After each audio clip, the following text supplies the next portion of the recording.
बिस्मिल्लाहिर्रहमानिर्रहीम बिस्मिल्लाहिर्रहमानिर्रहीम रब्बि इश्रह ली सदरी व यस्सिर ली अमरी वहलुल उक़दतम मिन लिसानी यफ़क़हू क़ौली। मोअज़्ज़िज़ व्यूअर्स, अल्लाह अपने बंदे से इतना प्यार करता है कि वो किसी सूरत में भी उसकी तकलीफ़ बर्दाश्त नहीं कर सकता। इंसान तकलीफ़ में कब पड़ता है? जब वो अल्लाह से और अल्लाह के और अपने दरमियान में शैतान को हाइल कर लेता है। आप देख रहे हैं मेरा यूट्यूब चैनल दीन और दुनिया। बात अच्छी लगे तो शेयर कीजिए, अगर कोई गलती हो जाए तो कमेंट्स में रहनुमाई कीजिए। कुरान दुनिया बनाता है, ना कि सिर्फ सवाब की किताब। सवाब तो हर वो चीज़ है जिसमें इंसानियत का फ़ायदा है, और गुनाह हर वो चीज़ है जिसमें इंसानियत का नुकसान है। मोअज़्ज़िज़ व्यूअर्स, अल्लाह अपने बंदे पे जब मुसीबतें आती हैं, जब तकलीफ़ें आती हैं तो अल्लाह कहता है कि मैं तुम्हें आज़माता हूँ। और आज़माता किस लिए हूँ? क्योंकि कोई भी चीज़ जब आप किसी एक ताल्लुक़ कायम करते हैं, एक रिश्ता कायम करते हैं, तो हर रिश्ता आपको जजमेंट तो करता है ना।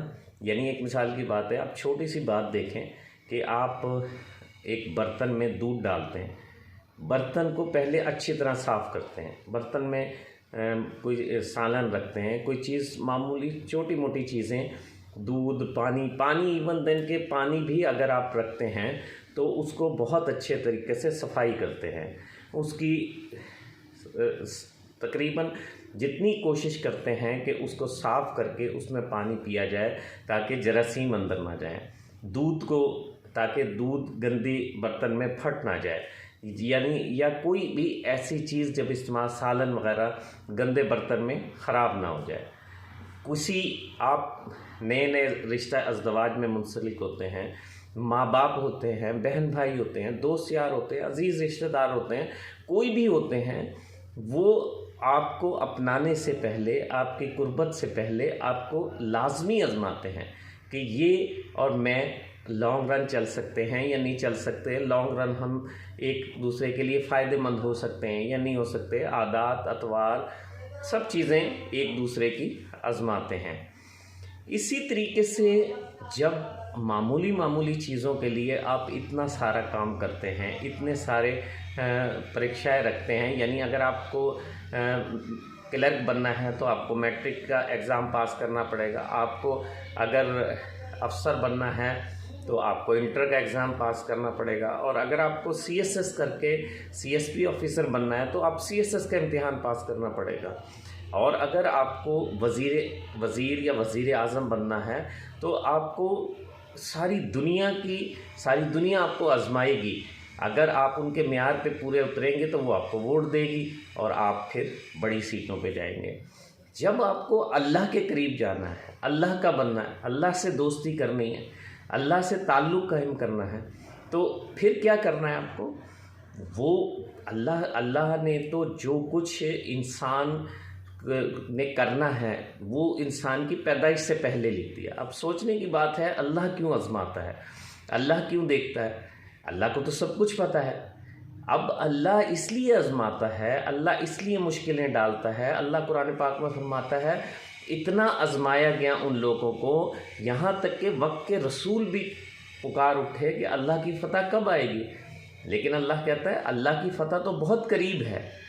लेकिन वो अब सोचने की बात यह है कि वो आजमाता क्यों है, वो इम्तिहान क्यों, जबकि उसको सब कुछ पता है, जबकि उसने सब कुछ पैदाइश से पहले लिख दिया। अल्लाह कहता है जो कुछ होना है दुनिया में करना है वो पैदाइश से पहले लिख दिया गया, तो फिर आजमाता क्यों है? सोचने की बात यह है। मोअज़्ज़िज़ व्यूअर, आजमाता इसलिए है, अल्लाह ताला की ज़ात को तो सब कुछ पता है, सब कुछ वो जानती है। बंदे की पैदाइश से पहले उसको पता है, उसी ने बनाया, उसी ने पैदा किया, उसी ने हर चीज़ इंसर्ट की उसके अंदर। अब वो क्यों करता है? वो इसलिए करता है कि ताकि लोगों के लिए सरचश्मा हिदायत बन सके, नमूना बन सके। अपने नबी को अल्लाह ने आजमाया, अपने नबी को तकलीफ़ों, मसाइबों, आलाम में सबसे ज़्यादा डाला, यानी इवन देन के एक दफ़ा नबी करीम सल्लल्लाहु अलैहि वसल्लम को बुखार था। एक सहाबी ने फरमाया कि या रसूलल्लाह, आपका तो जिस्म गर्म हो रहा है, आपको तो बहुत तेज़ बुखार चढ़ा हुआ है। तो आपने फरमाया तो जितना तुम में से एक आदमी 2 आदमियों को बुखार होता है, इतना मुझे अकेले को होता है। यानी जितनी कुर्बत, जितनी ताल्लुक़, उतना ज़्यादा आजमाइश। किस लिए? कि आज हम नबी करीम सल्लल्लाहु अलैहि वसल्लम की मिसालें पेश करते हैं कि नबी करीम सल्लल्लाहु अलैहि वसल्लम ने ये तकलीफ़ बर्दाश्त की, उनके एड़ियों तक खून आ गया और वो इतनी तकलीफ़ें, इतने दुख बर्दाश्त किए कि उनकी एड़ियों तक तकलीफ़ वो आ गया, ज़ख़म आ गया, खून आ गया। तो जब आप अल्लाह के करीब जाएंगे तो क्योंकि अल्लाह को ज़रूरत नहीं है, अल्लाह को मिसाल बनाना होता है। जैसे जब फरिश्तों ने कहा कि ये तो कश्त खून बर्पा करेंगे और हम तो तस्बीह बयान करते हैं, तो अल्लाह ने हमारी वकालत की, हमारी दलालत की, हमारे हक़ में बात की और वो क्या कहा कि जो मैं जानता हूँ वो तुम नहीं जानते।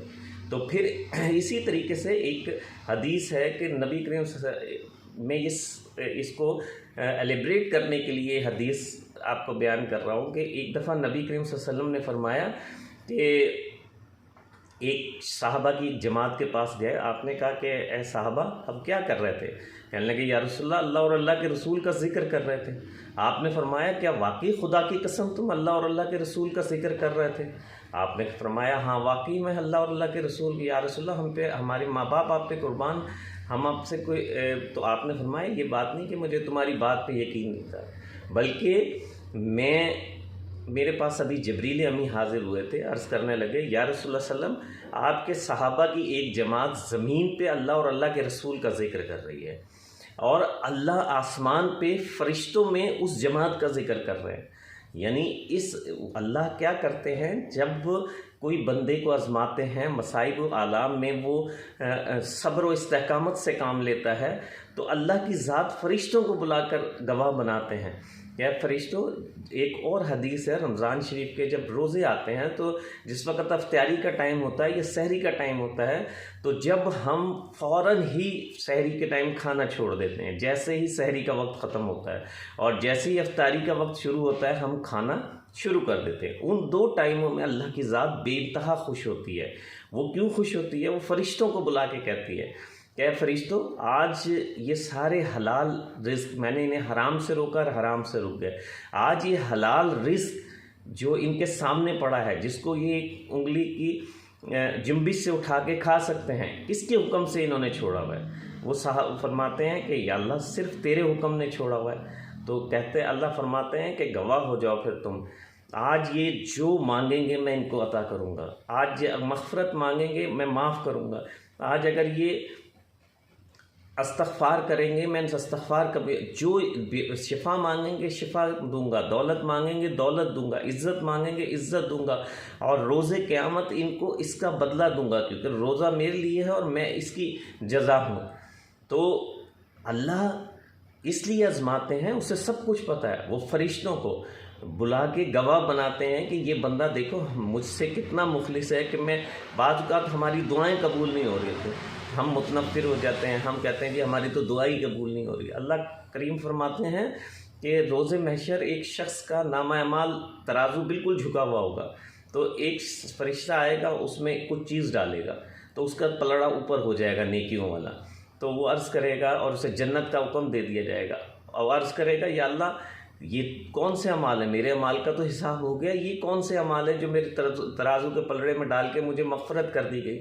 तो अल्लाह की ज़ात फरमाएंगे कि ये तेरी वो दुआएं हैं जो तूने दुनिया में मांगी थी और मैंने रिज़र्व करके रख ली थी, ये आज उनका तुम्हें अजर अता फरमा रहे हैं। तो अल्लाह की जब कोई, अल्लाह कहता है कि क्या ऐसा मुमकिन है कि तुम कहो कि मैं इस्लाम ले आया और तुम्हें बग़ैर आज़माइश छोड़ दिया जाए?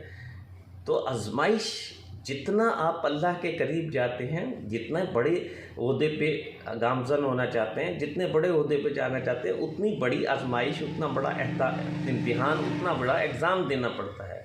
और दुनिया का सबसे बड़ा एग्ज़ाम जो दिया वो मिसाल करबला की हमारी मिसाल है कि आपने सारा सब कुछ कुर्बान कर दिया, तन मन धन सब कुर्बान कर दिया और फिर फरमाया कि अल्लाह तू राज़ी है तो मैं भी राज़ी हूँ।